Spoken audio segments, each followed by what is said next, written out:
Hello India. बड़ों को ढेर सारा प्रणाम, छोटों को ढेर सारा प्यार और मेरे सारे सब्सक्राइबर को ढेर सारा Ram Ram. Welcome back to my YouTube channel Simi की डायरी ऑफिशियल में आप लोग का ढेर सारा स्वागत है। दोस्तों, मैंने जो उपन्यास प्यारी भूतनी आप लोग के समक्ष रखा है उसका 5वां भाग अब मैं आप लोगों के समक्ष रखने जा रही हूँ। तो देखिए कैसा लगता है। जुमरू अपने काम में मस्त रहता। जुमरू अपने काम में मस्त रहता। उसे काम करने में बहुत ही आनंद आ रहा था, बहुत ही आनंद आता। कभी दिन में खाना बनाता, कभी दिन में खाना नहीं बनाता। कभी कोई उसको कुछ खिला देता तो कभी वो खुद ही बाहर जाके खा लेता। वो अपने काम से खुश था। पार्क में लोग आते जाते थे, वो उसे देखता और अपना काम करता। इसी में उसे आनंद की प्राप्ति होती। उसे कहीं आना जाना उतना नहीं पड़ता था। उसे साहब ने एक मोबाइल भी दे रखा था जिसमें सबका नंबर लिखा था। जब कोई भी उसे बुलाता जुमरू हाजिर हो जाता।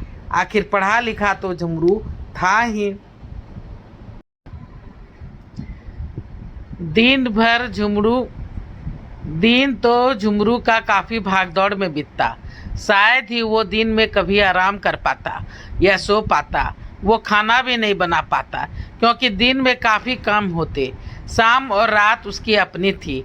दिन भर में डॉली की याद भी बहुत कम आती थी, या यूँ कहे कि याद करने की फुर्सत ही नहीं मिलता।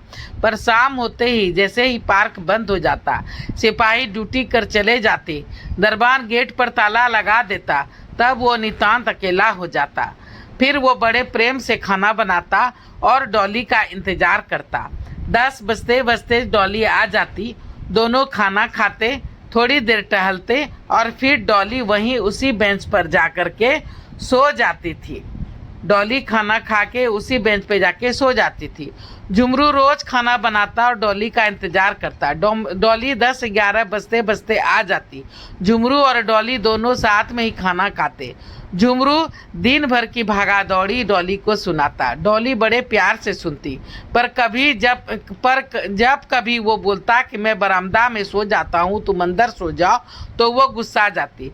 जुमरू उससे रोज पूछता कि दिन भर कहाँ रहती हो, रात में इतने देर से क्यों आती हो, पार्क के अंदर कैसे आती हो, पर वो कुछ भी नहीं बताती। कभी और बोलती कि तुम कभी भी मुझसे कुछ मत पूछना, अगर पक्के दोस्त हो तो। समय आने पर जब मुझे लगेगा तो मैं खुद ही तुमको सब बता दूंगी। जुमरू सारे पेड़ पर चढ़कर देख चुका था, कहीं भी डॉली का कोई भी सामान नजर नहीं आया था, पर वो खुश था कि चलो जो भी हो जैसा भी हो वो इंतजार करेगा। दिल जब करेगा डॉली का और जब डॉली उस पर पूरा विश्वास करेगी तब वो खुद ही उसे सब कुछ बता देगी। तब तक वो चुप रहेगा। वैसे भी वो डॉली को कभी कभी पहेली कहकर चिढ़ाया करता। तुम्हारा नाम डॉली नहीं पहेली होना चाहिए।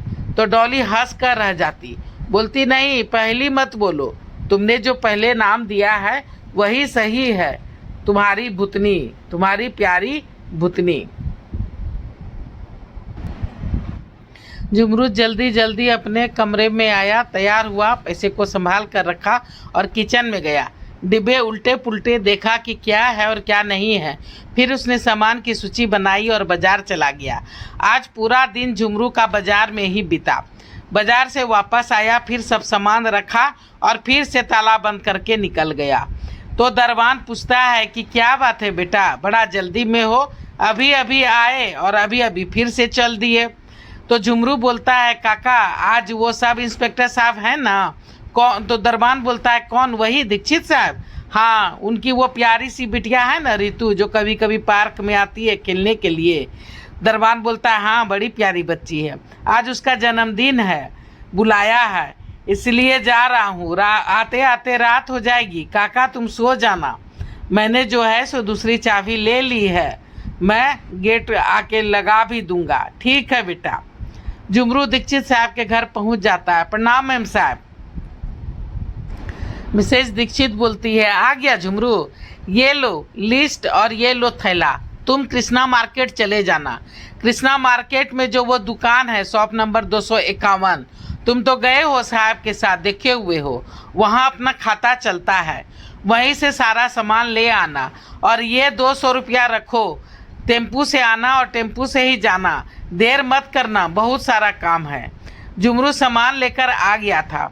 दिन भर काम करता रहा, साफ सफाई, रसोई में जाके सब्जी भाजी काटना, आटा गूंथना, फिर सारे काम निपटा करके वो घर को पार्टी के लिए तैयार करने में लग गया। सब मिल करके घर को पार्टी के लिए सजा रहे थे। ढेर सारा डेकोरेशन हो रहा था, सब कोई पार्टी का तैयारी कर रहा था। थोड़ी देर में सभी बच्चे अपने माता पिता के साथ आ गए थे और बच्ची ने केक काटा था और पार्टी खूब अच्छे से शुरू हो गई थी। पार्टी पूरे रात के 10-11 बजे तक चली। फिर झुमरू ने भी खाना पीना खाया। इन सब में रात के 12 बज गए। तब कहीं उसे छुट्टी मिली। उसने डॉली के लिए केक और खाना भी ले लिया था। वो पार्क में आ गया था, खुद से गेट खोला, फिर अपने से गेट बंद किया और सीधे उस बेंच तक गया जहां डॉली सोती थी। सोचा कि वो वहीं होगी, वहीं उसे खाना दे देंगे, पर वो वहां नहीं थी। वो अपनी कोठरी पर आया, पर डॉली को वहां भी नहीं थी। ये डॉली कहाँ चली गई? वो उसे ढूंढने लगा। उसने डॉली को बहुत ढूंढा, पर डॉली नहीं मिली। वो काफ़ी थका हुआ था, इसलिए अपने कमरे में चला गया और जाकर के सो गया। दूसरे दिन रात के 10 बजे झुमरू खाना बनाकर उठा ही था कि दरवाजे पर खटखटाहट सुन। लगता है शायद डॉली आई होगी। दरवाज़ा खोला तो दंग रह गया। दरबान चाचा, आप इस वक्त? आज तक तो आप कभी भी इस वक्त नहीं आए। मैं तो समझ रहा था कि बोलते बोलते झुमरू रुक गया। डॉली ने कसम दे रखी थी कि किसी को भी मेरे बारे में नहीं बताना, वरना तुमसे कट्टी। झुमरू मन ही मन बड़बड़ा उठा, हाँ ये ठीक रहेगा। दरबान काका बोलता है, क्या ठीक रहेगा? कहाँ खो गया? कुछ बात है? नहीं चाचा, वो कोई बात नहीं है। आप कभी इस वक्त नहीं आए ना, इसीलिए। कहिए क्या बात है? खाना खाएंगे मेरे साथ? नहीं, मैं खाना खा चुका हूँ। दरबान बोल रहा है कि मैं खाना खा चुका हूँ। मैं रोज़ सोने के पहले जो है सो एक बार पार्क में जा कर के राउंड लगाता हूँ। मैं रोज़ दरबान बोल रहा है। दरबान काका झुमरू के घर आया है रात के 10 बजे और दरबान बोल रहा है कि मैं खाना खाकर एक राउंड तो रोज़ पार्क में चारों ओर लगा लेता हूँ, तब सोता हूँ। तो झुमरू बोल रहा है कि क्या आप रात में भी पार्क में देखते हैं? हाँ, एक राउंड तो सोने के पहले लगाता ही हूँ। तो झुमरू सोचने लगता है कि कहीं डॉली पकड़ी तो नहीं गई। झुमरू मन ही मन सोचने लगता है।